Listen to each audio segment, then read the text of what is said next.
We have Dr. Abdul Hafeez, who is a GP in Manchester, The founder and executive director of APPS UK, a member of Viral Hepatitis Awareness Steering Group of Public Health England, member of the Executive Council of UK Medical Aid to Pakistan, an international advisor to Comprehensive Disaster Response Services, and panel member of General Medical Council's BME Doctors Forum. Please welcome to the stage Dr. Abdul Hafeez.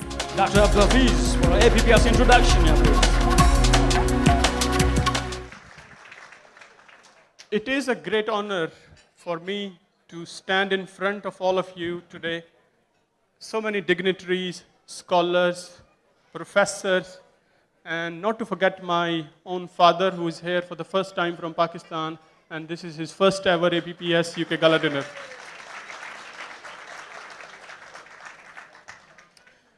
The topic is very big.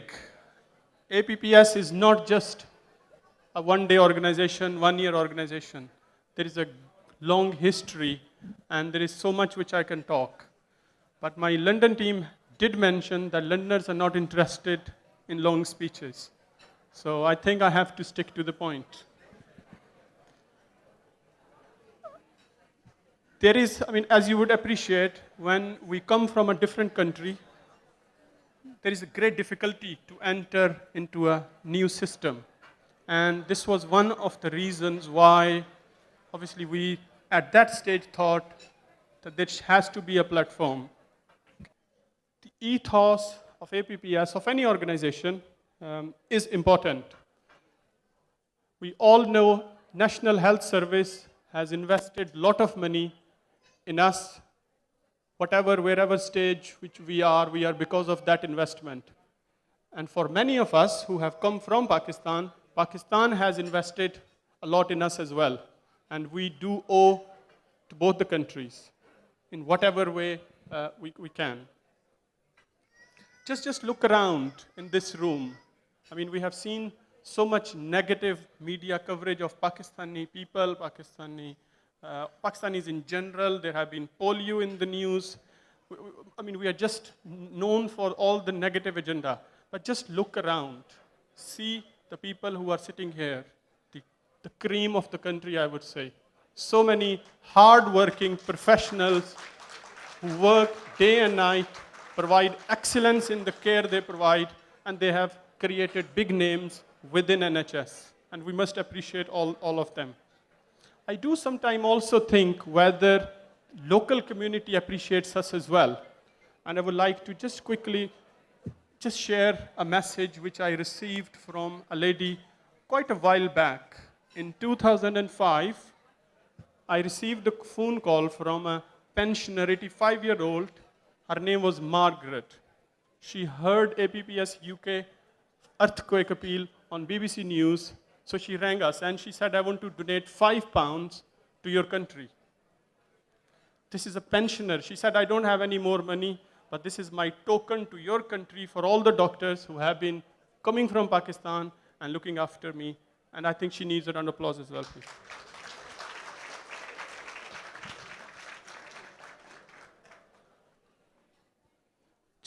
Just look on this picture for a second. Is this reality? This is a picture of Pakistan from Tharparkar. Obviously, we are celebrating, but at the same time, we also think and reflect on the situation back home. How desperate can one get to accept drinking from an animal pond? Just a question for you to think. This particular organization is now 9 years old. And Asif bhai, correct me if I'm wrong, Apna is established in 1973. So we're just 32 years behind you. We will catch up, inshallah.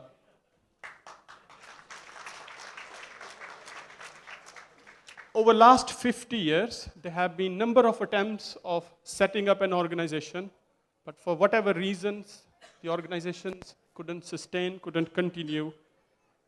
And I still remember the days when we were thinking of a name for this organization. We thought Abdul might be a good name, Association of Pakistani Doctors in UK. We also thought APUC, Association of Pakistani physicians in the UK. But at last, after a lot of discussion, we did end up having this name, Apps UK. And you will appreciate that was the time when mobile apps were not there. And now regret, if I would have patented this name, I would have been a millionaire. Though I do know there are some millionaires sitting on the front desk here today, and I thank them for being present here today. I also remember the first APPS UK health awareness stall, which we ran in Manchester.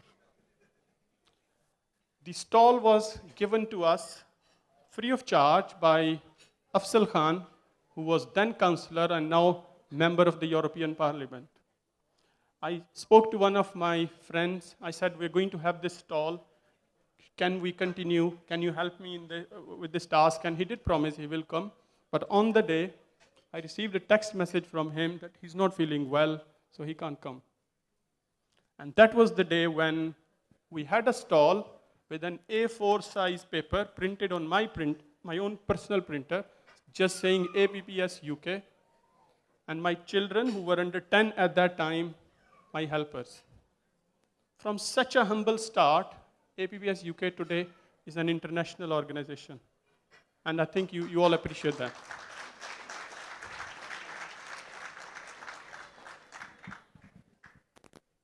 We are not just a social enterprise. We're not a one-day organization. We don't just come here and raise funds and go. We never ask people to give us money. We're not a charity organization in that sense. I think charities are doing a good job. We are professionals, we have skills, we have learned those skills, and we believe we can transfer those skills to our country. A brief word about the structure of this organization. As you can see, we are a grassroots organization. The membership is open to Pakistani doctors all over the world. We have members in 15 different countries. All those doctors who go in even Middle Eastern or Australian or other countries, they want to get UK qualifications, they want guidance. And that's why APPS comes in, they become our member, and we keep passing all the information about the exams, changes in the structure, job opportunities to all those doctors. Currently, we have a membership of more than 5,000, but that's all worldwide membership. I think there are about 7,000, 8,000 doctors within UK. That includes local graduates as well as those coming from Pakistan. We have a board of directors who is the main body who structurally looks after the organization. And then we have an executive council which consists of 60 members. And our membership, executive council membership is also in Pakistan, which all those members which are there help us in terms of delivering our all the clinics, all the activities which we plan in Pakistan. The executive councils in Pakistan help us, and we have representation in every major city. Just an important point about how we appoint executive council members. Obviously, it's slightly different than what other organizations have been doing in the past. We actually appoint council members. And in our experience, the real workers, the real doers, they may not be popular among masses. So they may not be able to get the votes and become the chairs of the organization. That's why the structurally, we bring the people based on the CV, based on the qualifications, and so on. Everybody asks us about our finances. We are, and I'm claiming this here, a zero admin cost organization. We have never paid anyone any expense, any salary, no PAY. All the membership fee which people give go for a good cause. I think we can afford, and all the people who are working here, all the council, we never claim, we rather give money to the organization in different projects. Just briefly give you an outline. I think all the details are on the website, and I'm not going to go in detail. However, I will ask, there are so many consultants sitting here today. We do get a lot of inquiries from people who want to get clinical attachment and jobs in this country. And it'll be great if consultants here can offer their services to us or through ABPS to all those Pakistani doctors who want to get in the system, want to know more, want to learn more. We have a legal team, and Barrister Amjad Malak and Barrister Tufail Hussain are two people who have been helping doctors who get in difficulty for whatever reasons. We also have a platform where GCSE and A-level students are guided into medical profession, into local universities. We also have monthly TV campaign on Ummah TV. Every month, once a month, we have a slot where we send a doctor and talk about different health issues.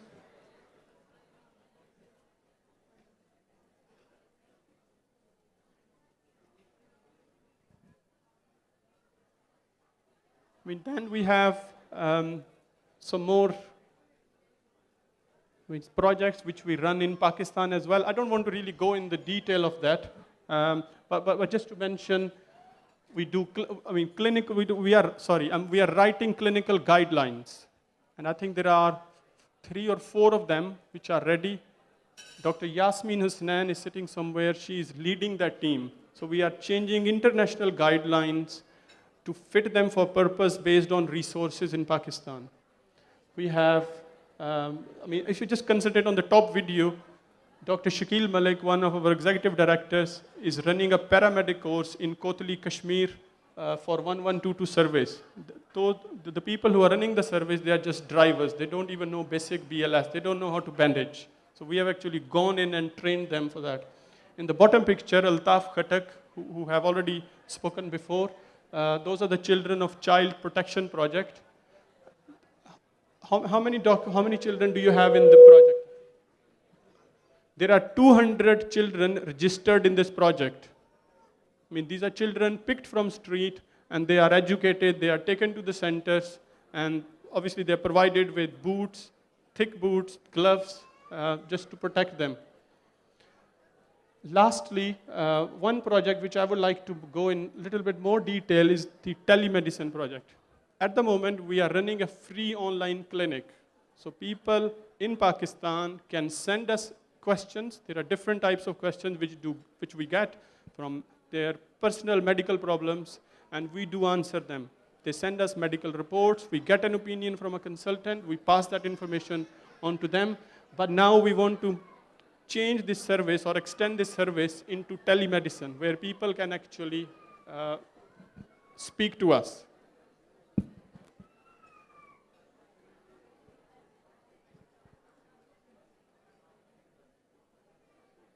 Sorry, my projector.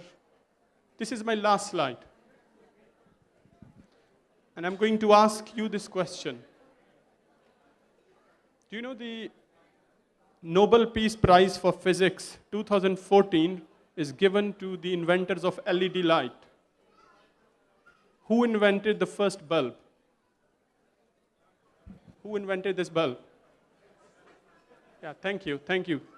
Very helpful. Thomas Edison. Thomas Edison was the person who came up with this idea that we should be able to change darkness into light. So he started thinking. It was not an easy task. Looking at the circumstances he was working in, he spent many years experimenting. He made the filament from different types of materials, but none of the filaments would last. The filament which we have today, it took him more than 1,000 experiments. So long time, lot of experiment, but he didn't give up. He didn't give up. And the end result, we have light. Yeah? Somebody asked him, Tom, how did you feel when you failed 1,000 times? Do you know what his answer was? I did not fail 1,000 times. I know 1,000 ways this bulb will not work. Just think of this aeroplane. Do you know how many people perished in making the aeroplane? 24 people lost their lives. It's not just a failure at the end of the day. They had a funeral. But there was nothing that would stop them. They were on a mission. They were determined. And this spirit is alive today in APPS UK team.